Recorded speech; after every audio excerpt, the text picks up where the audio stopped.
All right, welcome back to The Explainer. Today we're going to be breaking down the source material to uncover one of the absolute most fascinating scenarios of extreme winter survival and tactical brilliance in all of human history. And look, we are not just talking about theory here. We're analyzing absolute freezing, bone-chilling cold and how human physiology and pure discipline can entirely overcome modern technology. We're going to examine exactly how snipers manage to survive and actually operate in lethal freezing conditions, specifically focusing on the real-world historical case of Simo Häyhä, widely known as the White Death. So get ready, because what we are exploring today challenges pretty much everything we think we know about human limits. So I want you to picture this for a second. You're a Finnish sniper. You're tucked into this improvised snow trench, essentially a frozen pit, and you're completely alone against a heavy-footed squad of 11 Russian soldiers. They're out there wearing these light brown uniforms that stand out literally like bales of hay against a pristine white landscape. You've already decided which one of them dies first. But you know, the real question here isn't who you shoot, it's how your own body doesn't betray you. How do you manage to even exist in that ice? Section 1. The Ice Hell. Okay, let's dive into this. To really grasp this scenario, we absolutely have to understand the environment. It is the dead of the Finnish winter. The temperatures out there are an absolute punishment. Now, the enemy troops are advancing without proper extreme cold weather gear, which, yeah, makes your job as the hunter significantly easier. But to exploit that tactical error, you kind of have to become a part of this ice hell yourself. Right now, your name doesn't even matter. What matters is the number 6. You have spent the last 6 hours packed into a tiny hole dug in the snow. 6 straight hours without moving a single centimeter. The agonizing reality of this immobility in sub-zero temperatures is that your body just starts to shut down. Yet you are completely relying on that absolute stillness to stay alive. Now, these specific choices, they're the absolute foundation of cold weather camouflage. You purposefully chose a downward slope. Why? Because it keeps you in the shadows, and as the snow naturally falls, it covers you up. You also deliberately avoided the tree line.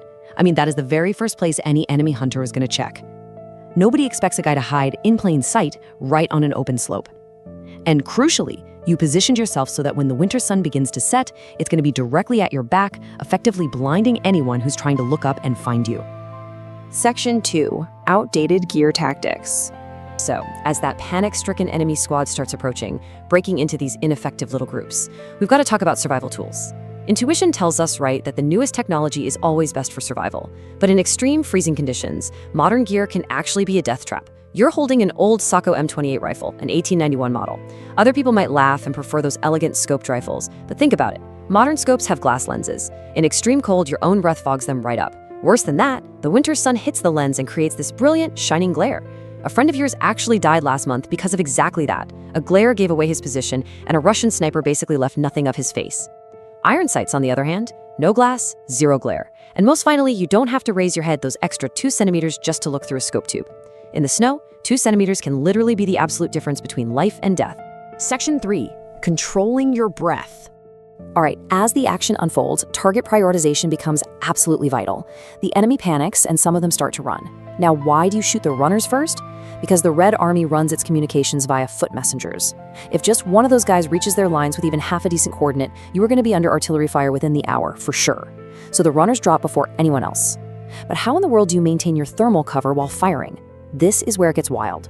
This brilliant sequence really illustrates the hyper-discipline required in the freezing cold. Before you even align your eye to the sight, you take a slow, deliberate bite of fresh snow into your mouth. You literally chew ice. This cools your breath before you exhale. If you don't do this, the heat from your lungs is going to create a highly visible plume of vapor in that freezing air, giving away your position just like lighting a flare. So you chew the snow, you fire one shot, and then nothing. You instantly shift to waiting. 30 entire seconds. You just count them out mentally, one by one. The soldiers down below are terrified, frantically trying to figure out which part of the forest you're firing from. If you shoot too often, their squad can actually triangulate the sound of your gunshots. So that pause, that is your armor. Pure discipline over the natural, adrenaline-fueled impulse to keep firing is exactly what keeps you alive. But then, the situation shifts. There is a 12th man left. He dove behind this massive granite boulder right after your second shot. And you know, if you let him live, he could easily creep back and alert a patrol. So you shoot the rock, fragmenting the granite to force him back out. Your second shot hits him. But it is not a clean kill. The bullet grazes the upper layers of his brain. He falls backward, convulsing behind the rock. His arm and his boot are just twitching, and you can't fire again to finish him off without exposing yourself.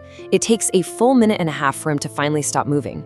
That man just cost you the one rule you thought was absolutely untouchable: never letting your praise suffer.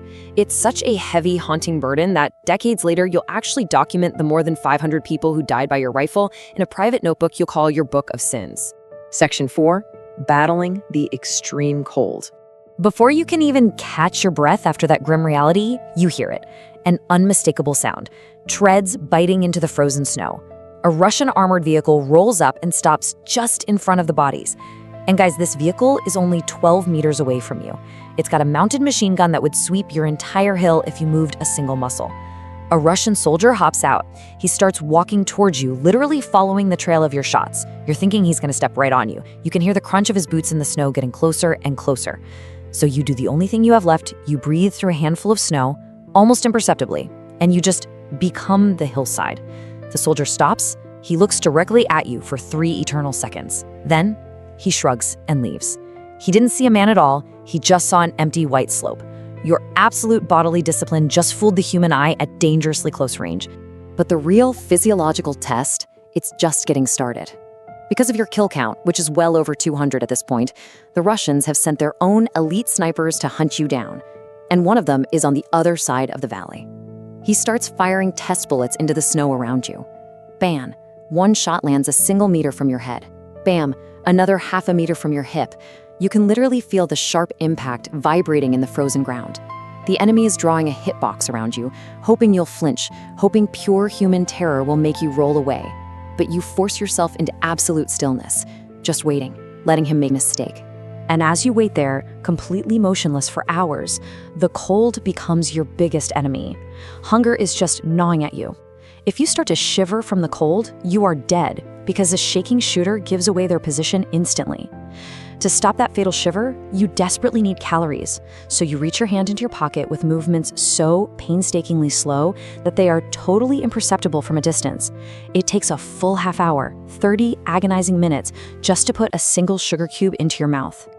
The energy dissolves, it stops the shaking, and it sustains you in the ice. I mean, we are talking about survival on a micrometer level here.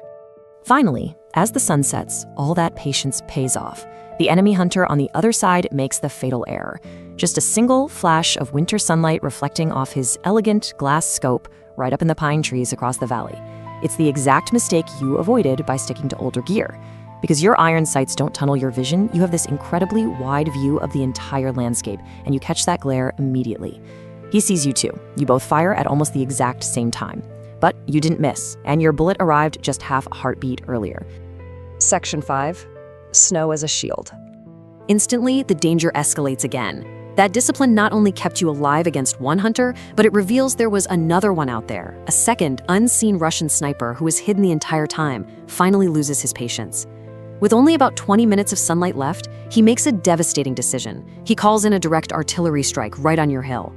The air just tears apart with the high-pitched whistle of incoming shells. A grove of trees to your right completely disintegrates into orange explosions and pulverized wood. A shell detonates just 30 meters from you. Shrapnel buzzes through the air, burying itself red-hot just inches from your hand. The massive shockwave lifts you right off the ground and buries you under this crushing avalanche of freezing snow and dirt. You're half buried, you've got a deafening ring in your ears, and this is exactly where the survival mindset has to take control once again.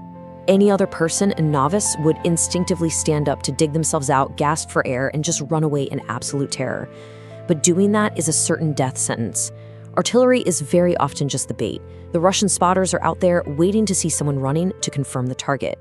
So the veteran tactic, your tactic, is completely counterintuitive. You push the snow away from your face with the absolute minimal movement possible, just enough to clear a tiny airway, and you allow the heavy weight of the debris to keep you buried. You actually use that displaced snow from the explosions as an extra layer of free, natural thermal and visual camouflage that the enemy just gifted you. You become the mountain once again. The escape that follows demands that exact same crazy mental rigidity. You don't just jump up and leave immediately. You wait 15 agonizing minutes after the big guns stop, totally trapped under half a meter of freezing snow. Then, you wait another 10 minutes in pure silence. Only then do you finally emerge, without making a single sound, smelling heavily of cordite and pine sap. And you definitely don't walk along the top of the hill where your silhouette would immediately stand out against the stars. Instead, you crawl along the military crest, parallel to the slope. You negotiate every single meter, every shadow, to avoid a potential third hunter, until the darkness of that destroyed forest finally, thankfully, swallows your trail. So, we're going to close this breakdown of the unbelievable historical reality of the White Death with a provocative thought for you to chew on.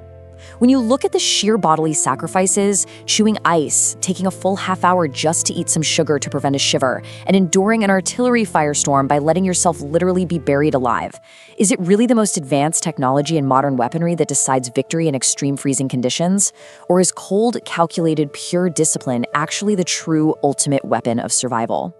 Think about that for a second, because history consistently shows us that sometimes human endurance is far, far more lethal than any piece of technology you could ever hold in your hands.